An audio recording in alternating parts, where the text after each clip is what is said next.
شہید ہوئے. آج چلو ان کے قبرستان پر. حضور فرماتے ہیں چلو آج ان کے قبرستان پر. سیدنا حبیب رحمان سب کو جمع کر کے لے جا رہے ہیں قبرستان. کیا بات ہے. اب قبرستان جانے سے تانا مت دینا, ان سے کہہ دو شرک و بدعت کے فتوے نہ لگاؤ, قبروں پہ جانا مصطفیٰ کی سنت. سبحان اللہ سبحان اللہ. حدیث کے الفاظ گواہ ہے.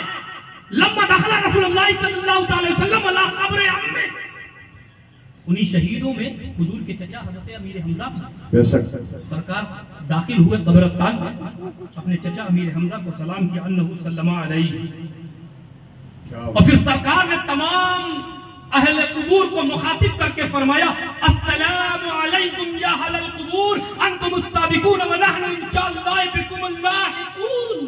کیا بات ہے. سبحان اللہ. اے قبر والو, سلام کیا اور کہا قبر والو تم مجھ سے پہلے چلے گئے, انشاءاللہ میں تمہارے بعد آنے والا ہوں. کیا بات. اور پھر سرکار نے اسی قبرستان میں حضرت امیر حمزہ کی قبر کے پاس حضور پہنچے, اور پھر انہو قرأ ما تیسر من القرآن, سرکار نے قرآن کی تلاوت کی. کیا کی تلاوت. بولیے بولیے کہ جملہ کیچ باؤنس نہیں ہونا چاہیے. حضور نے کیا کی, قرآن کی تلاوت کی. قرآن کی تلاوت کی. صحابہ یہ منظر دیکھ رہے ہیں, اس زمین نے بھی دیکھا, اس آسمان نے بھی دیکھا. کیا بات ہے. اور پھر سرکار نے اپنے گورے گورے ہاتھ نکالے کیا بات ہے. اور امیر حمزہ کے لیے دعا کی. سبحان اللہ. حضرت جلال الدین سیوطی فرماتے ہیں کہ حضور نے ایک مخصوص دعا کی.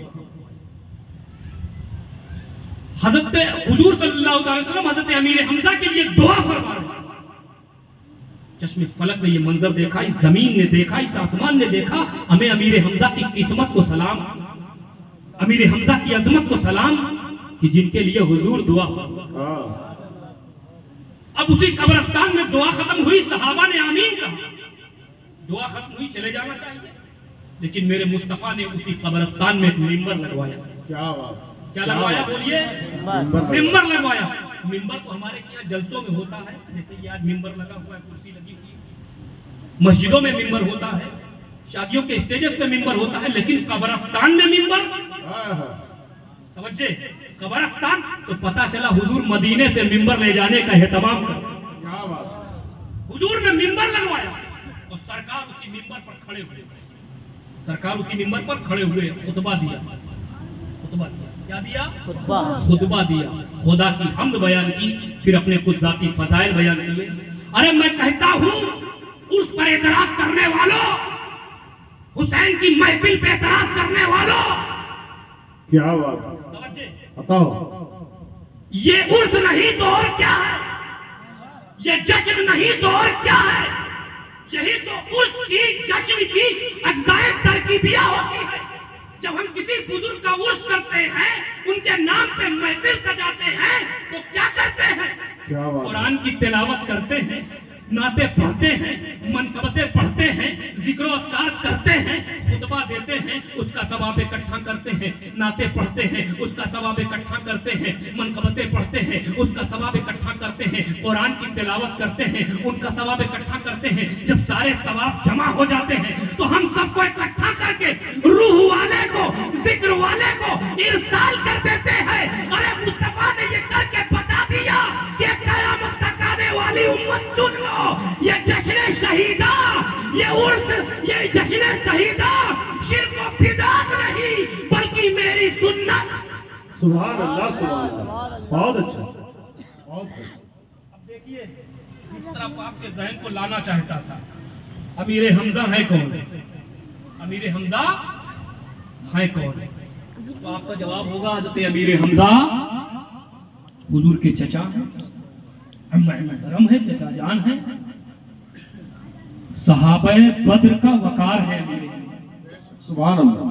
توجہ چاہوں گا, صحابہ بدر کا وقار ہے امیر حمزہ, صدیق کی صداقت ہے امیر حمزہ, عمر کی عدالت ہے امیر حمزہ, عثمان کی سخاوت ہے امیر حمزہ, علی کی شجاعت ہے امیر حمزہ, نبی کی للکار ہے امیر حمزہ, نبی کی پکار ہے امیر حمزہ, سر سے لے کر پیر تک یوں کہہ لو مکمل ایمان ہے امیر حمزہ. سبحان اللہ سبحان اللہ. لیکن اب دیکھو امام آیا ہے, امام آیا ہے, کہاں آیا ہے؟ غلام کی مزار پر. کیا بات ہے. کہاں آیا ہے؟ بولیے, غلام کی مزار پر. اور کون امام؟ امام الانبیاء آیا ہے, ساری کائنات کا امام آیا ہے غلام کی مزار پر. اب آپ توجہ, اب دیکھیں امام الانبیاء آیا ہے غلام کی مزار پر.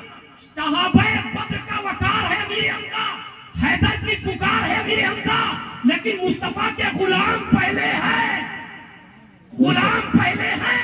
اب دیکھو امام آیا ہے غلام کی مزار پر, کیا کرنے آیا ہے؟ ان کا عرس منانے آیا ہے, ان کا جشن منانے آیا ہے, ان کی یاد منانے آیا ہے. تو ان مرکز میں بیٹھے ہوئے گھٹیا مولویوں سے کہہ دینا کہ جب نبی امام ہو کر اپنے غلام کا جشن منا سکتے ہیں تو ہم غلام ہو کر امام حسین کا یاد منائیں. جو آواز ہے. سبحان اللہ سبحان اللہ ماشاء اللہ. نعرہ تکبیر, نعرہ رسالت, جشن امام حسین حضرت علامہ مولانا قمر حسن صاحب قبلہ. نعرہ تکبیر, نعرہ رسالت. سبحان اللہ. جب نبی امام ہو کر اپنے غلام کی یاد منا سکتے ہیں تو ہم غلام ہو کر غوث اعظم کی یاد منائیں تو کیا غلط؟ ہم غلام ہو کر غریب نواز کا عرس منائیں تو کیا غلط؟ ہم غلام ہو کر مخدوم اشرف کا عرس منائیں تو کیا؟ دوستو حدیث تو وہ بھی پڑھتے ہیں, پڑھاتے ہیں, سنتے ہیں, سناتے ہیں, لیکن جب دل خبیث ہونا, دل ہوگا خبیث تو کیا سمجھ میں آئے گی حدیث؟ کیا بات. لیکن جب کوئی بندہ خانقاہ سے تربیت پا کر حدیث پڑھتا ہے, پڑھاتا ہے, سنتا ہے, سناتا ہے, تو اس کے سنانے والا جو بندہ ہوتا ہے اس کے سامنے مدینے کا جلوہ نظر آتا ہے. کیا بات. اب آئیے میں اور ادھر ادھر نہ جاؤں, جس آیت کریمہ کی میں نے تلاوت کا شرف حاصل کیا ہے اس پر بات ہو جائے. ابھی ہے نا سننے کا موڈ؟ ہاں, میں زبردستی نہیں سناؤں گا, میں زبردستی نہیں سناؤں گا. جیسے جیسے آپ کے سننے کا